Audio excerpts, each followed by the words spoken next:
Good day everyone. Today we're going to discuss about setting up welding machines, specifically the small welding machines. Before anything else, we're going to discuss first the different welding accessories and how to set up those accessories. So first, we have the welding cables. So, yung welding cables po natin ay may dalawang uri. Ito po yung ating electrode cable. Ito po yung pinaka-kable po.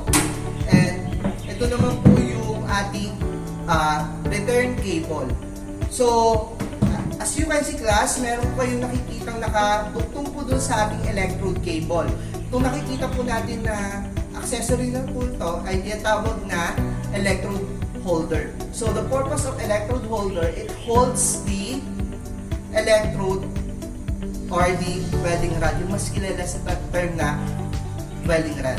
So, ang return cable naman, as you can see class, may nakikita kayong parang clamp. Ang tawag po dito ay return clamp or work clamp.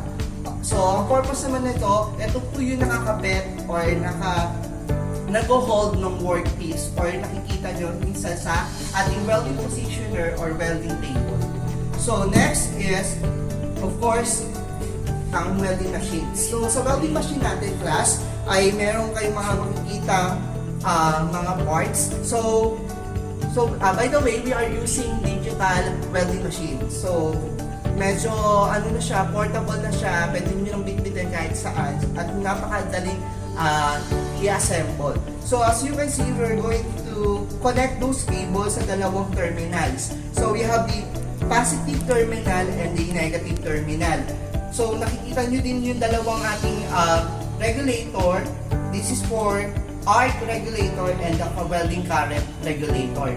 So, dito po nakikita natin kung gaano kataas na po yung amperahe na siniset natin.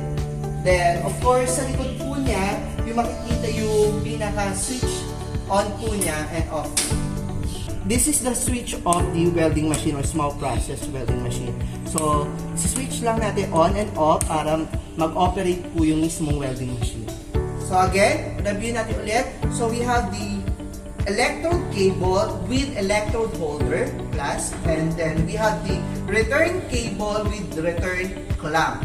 And then we have the welding machine.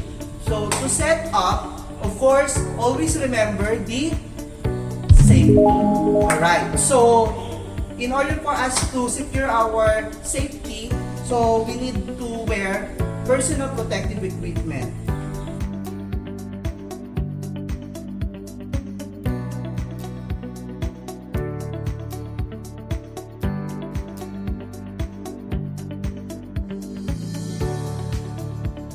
Okay class, so we need to wear our personal protective equipment in order for us to secure our safety.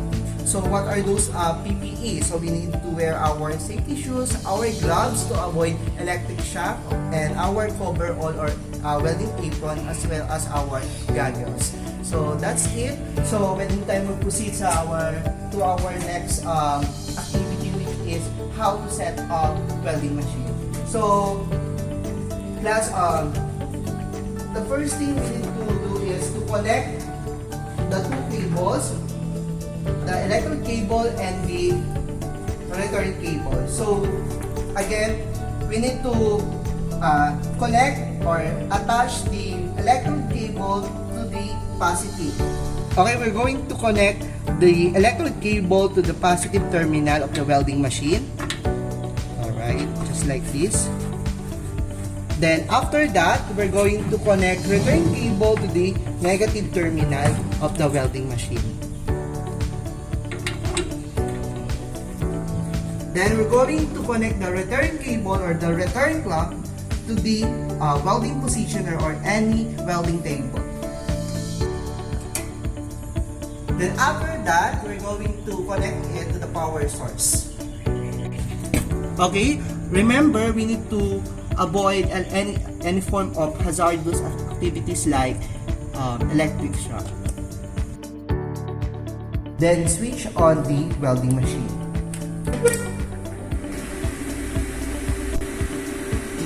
As you can see class, nandito na po yung ating digital numbers.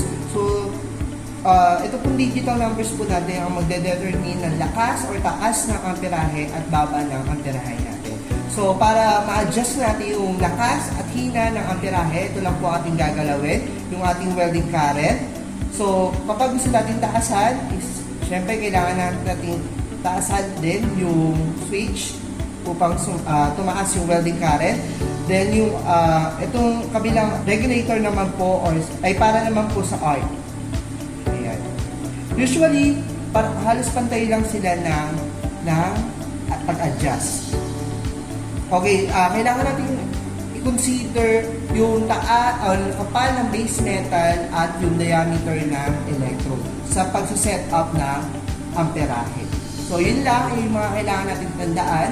So, I hope na natuto kayo sa ating lesson for today, which is setting up welding machine.